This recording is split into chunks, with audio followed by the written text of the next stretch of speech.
মৰমৰ ছাত্ৰ ছাত্ৰীসকল, বৰ্তমান সমগ্ৰ অসমতে উচ্চতৰ মাধ্যমিক, স্নাতক আৰু স্নাতকোত্তৰ পৰ্যায়ত নামভৰ্তিৰ প্ৰক্ৰিয়া আৰম্ভ হৈছে।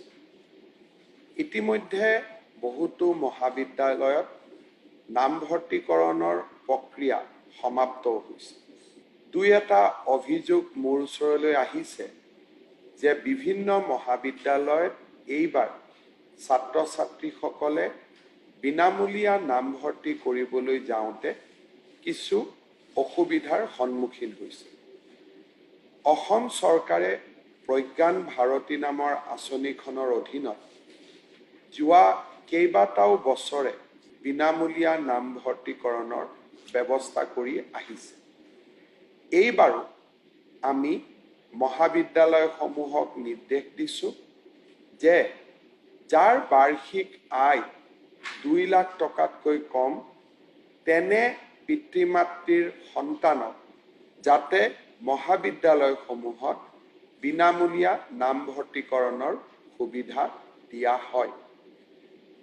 বিভিন্ন কাৰণত যদি আমি আয়ৰ প্ৰমাণপত্ৰ উলিয়াওঁতে অসুবিধা হয়, তেনেহ'লে নেশ্যনেল ফুড ছিকিউৰিটি এক্টৰ অধীনত আমি আপোনালোকৰ পৰিয়ালক দিয়া পৰিয়াল পৰিচয় পত্ৰখন মহাবিদ্যালয় কৰ্তৃপক্ষক জমা দিওঁ বা তাৰ প্ৰতিলিপি জমা দিওঁ আমি বিনামূলীয়া নামভৰ্তিকৰণৰ সুবিধা ল'ব পাৰোঁ। এই বিনামূলীয়া নামভৰ্তিকৰণৰ বাবে মহাবিদ্যালয়সমূহেও কোনো আৰ্থিক অসুবিধাৰ সন্মুখীন নহয়।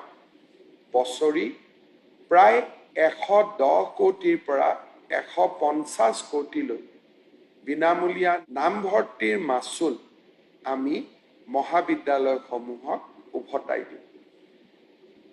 কোনোবা ছাত্ৰ ছাত্ৰীয়ে যদি বিনামূলীয়া নামভৰ্তিকৰণ প্ৰক্ৰিয়াত অসুবিধাৰ সন্মুখীন হয়, তেনেহ'লে তেনে ছাত্ৰ ছাত্ৰীক জিলা উপায়ুক্ত অথবা শিক্ষা বিভাগৰ লগত পোনপটীয়াকৈ যোগাযোগ কৰিবলৈ মই অনুৰোধ জনাম। মহাবিদ্যালয়ৰ অধ্যক্ষসকলক মই অনুৰোধ জনাম, বিনামূলীয়া নামভৰ্তি অসমৰ উচ্চ শিক্ষাৰ ক্ষেত্ৰত এক মহান কৰ্ম বুলি তেওঁলোকে যাতে অনুভৱ কৰে আৰু ছাত্ৰ ছাত্ৰী যিসকলে বিনামূলীয়া নামভৰ্তিকৰণৰ বাবে যোগ্য তেওঁলোকক যাতে অত্যন্ত মৰম আৰু এখন বিশাল হৃদয়ৰে সৈতে বিনামূলীয়া নামভৰ্তিকৰণৰ সুবিধা দিয়ে।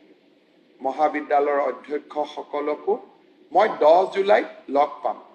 বিনামূলীয়া নামভৰ্তিকৰণৰ বাবে মহাবিদ্যালয়ে সন্মুখীন হোৱা আৰ্থিক ক্ষতিৰ সমুদায় ধন আমি 10 জুলাই তাৰিখেই উভতাই দিম। বহুত বহুত ধন্যবাদ।